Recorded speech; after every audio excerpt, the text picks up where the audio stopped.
Hello friends, today we are going to demonstrate an integration from Cast Iron to Salesforce. Salesforce is a very popular CRM tool in market, and as we know, Cast Iron is an integration tool provided by IBM which supports on-premise as well as cloud integrations.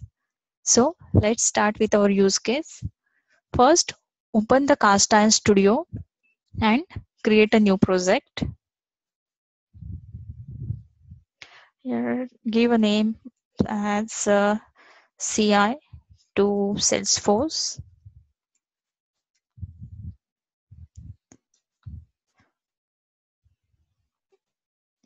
Okay.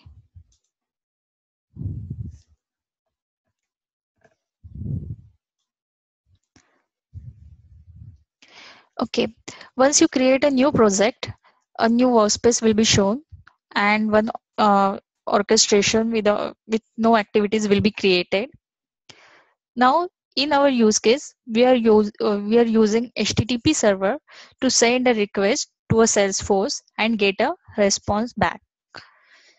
Now, if you see at the left hand side, you will find some tabs: project, activities, variables, functions, verify. So in the project tab, you can create the orchestrations for that project. Then the next is a endpoint. Endpoints are the integrations with the external systems provided by the Cast Iron. Then there are flat file schemas, style sheets, transformation. We will discuss these things in later sessions. Then the next tab is for the activities tab.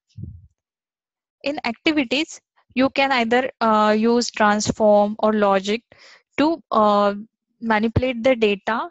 And if you have any conditional activity here, you can use this logic, if, then, try, while loop. So this is based on the business logic in your orchestration. If you can use this. Then at the bottom you can find the folders, different folders such as database, FTP, HTTP, NetSuite, MQ. So all these are the endpoints supported by the tool. If you drag any of these folders, for example MQ, you will find the activities such as get message, put message, pull message. These are nothing but the functions supported by this supported for this endpoint MQ. Now the next tab is variables tab. Variables are used to pass the data from one activity to another activity. So you can create your own primitive type variable as well as structure type variables in Cast Iron. Then the next one is the functions. If you want to manipulate the data such as concatenate the string or do some mathematical functions, you can use these functions, as well as you can create your own custom functions here using add new custom functions. And the last tab is verify tab. Using this verify tab, you can run the orchestration and check if instances are completed or not. So first, let's start with the project. Now I'm going to create a endpoint. Okay, as we discussed that we are going to send data from HTTP to Salesforce. So I would need two endpoints, two system, two integrations from one is for integration with the HTTP and another is a Salesforce. So I'm going to create two endpoints, the HTTP and Salesforce. Right click the endpoint and select option create endpoint and select HTTP. HTTP endpoint has been created.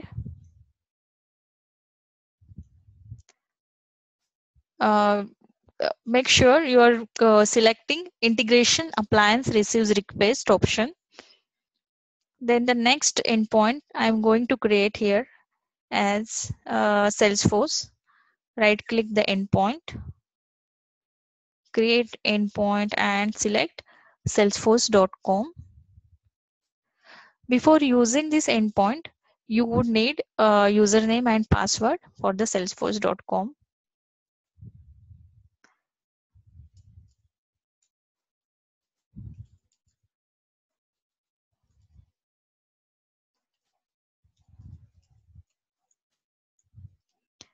In the password section, you have to give the password and security token as a complete password.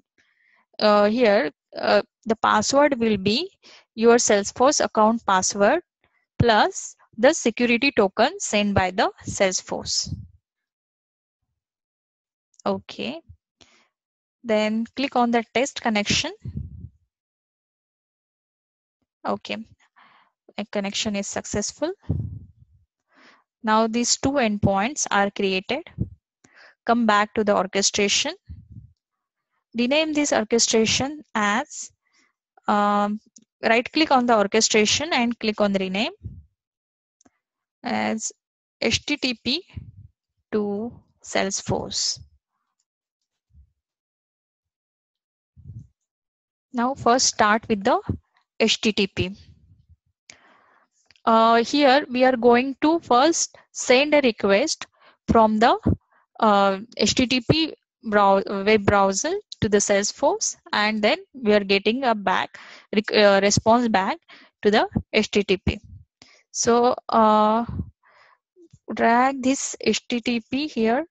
If you want to add the activities for the particular endpoint, either you can directly drag this endpoint here in the workspace, or go to the activities and select the particular endpoint, expand it and select the activities.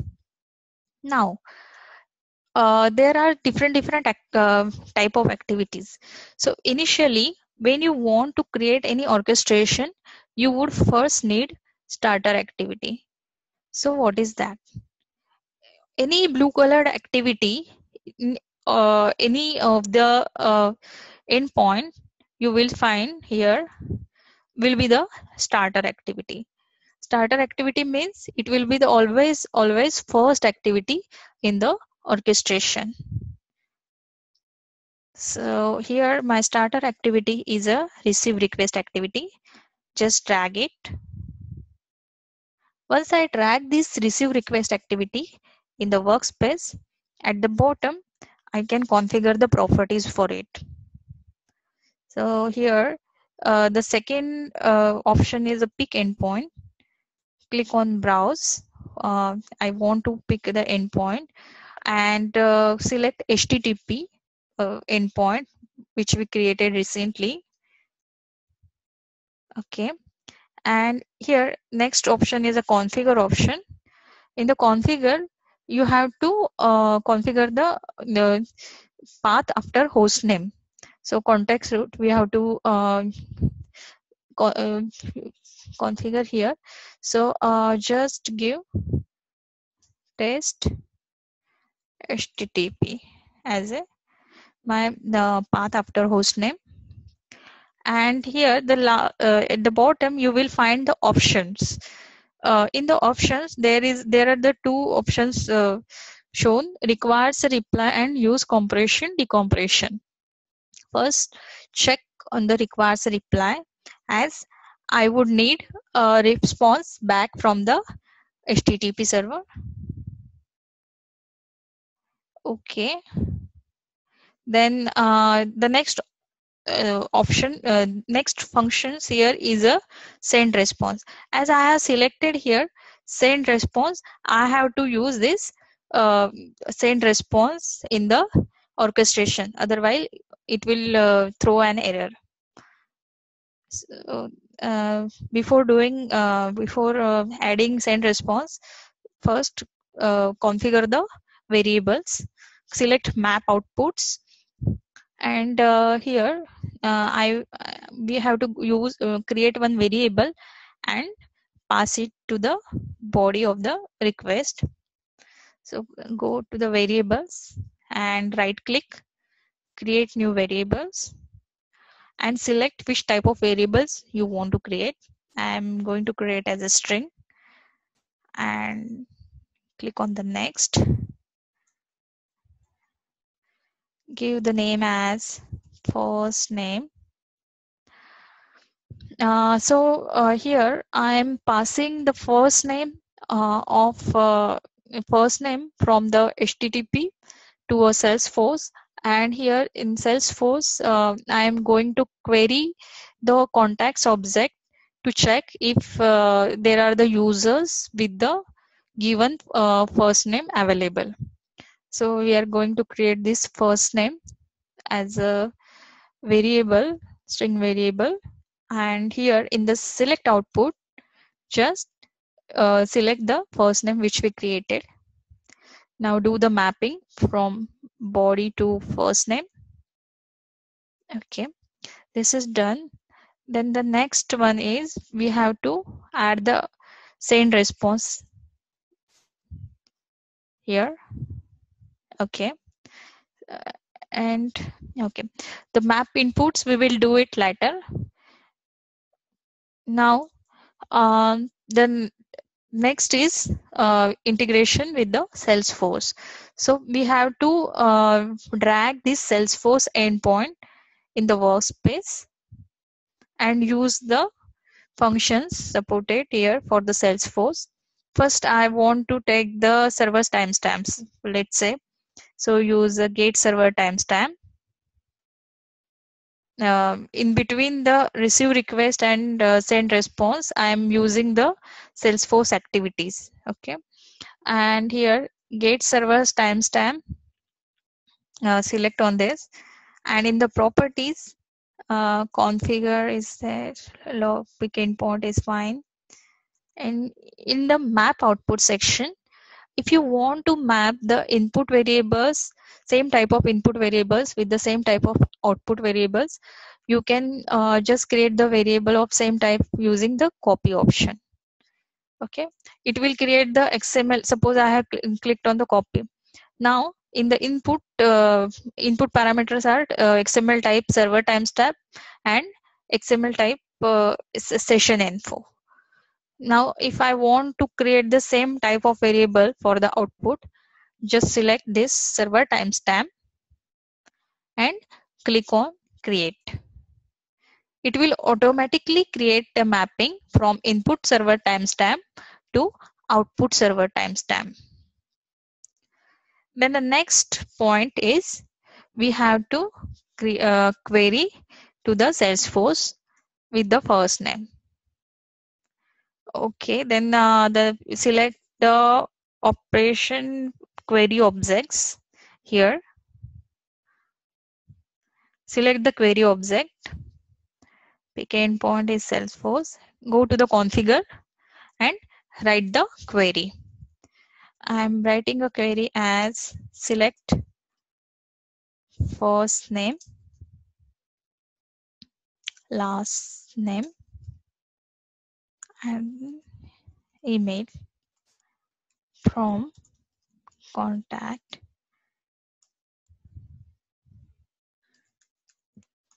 where first name equal to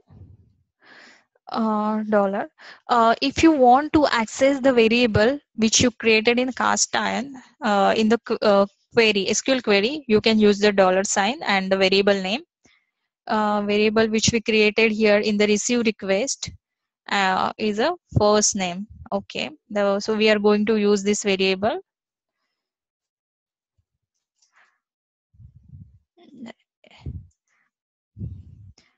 Now we are sending this value to the query here. Just validate the query. To validate a query, at the left hand side you will find this right option, validate query. Just click on this.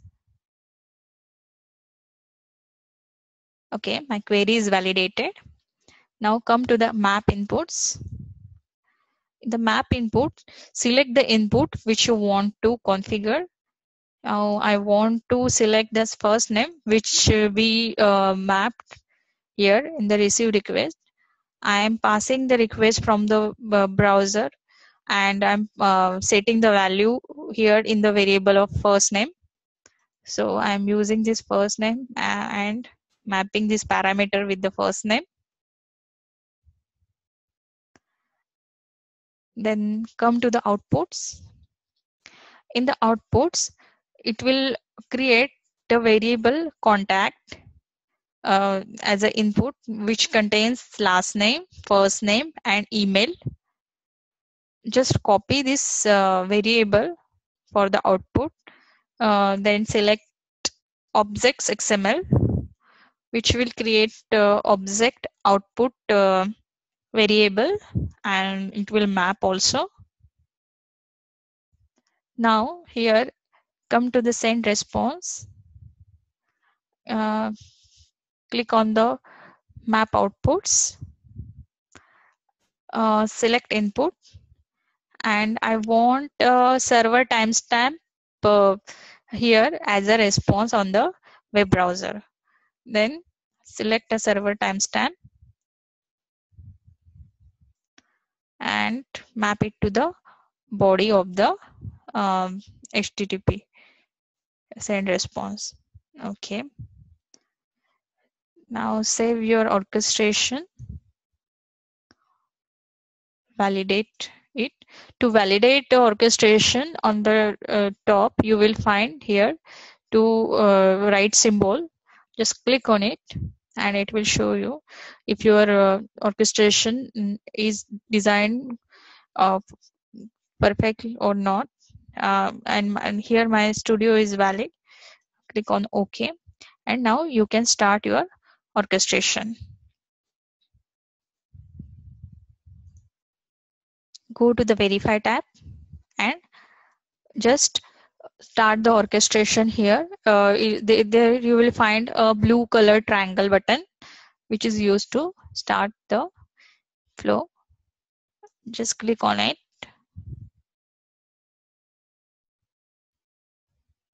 Okay, my orchestration has been started. Now to run a HTTP request, here in Cast Iron supports inbuilt post utility tool. You can use that. In the tool, go to the tools option, and here HTTP post utility tool is there. So you can post your HTTP request. Here click on the HTTP post utility tool.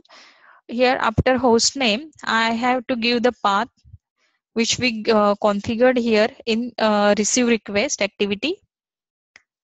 Give the path as test HTTP, which we gave.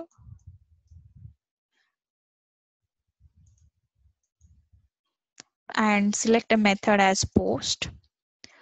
And here in the body of a message, I am passing the name, first name as a John.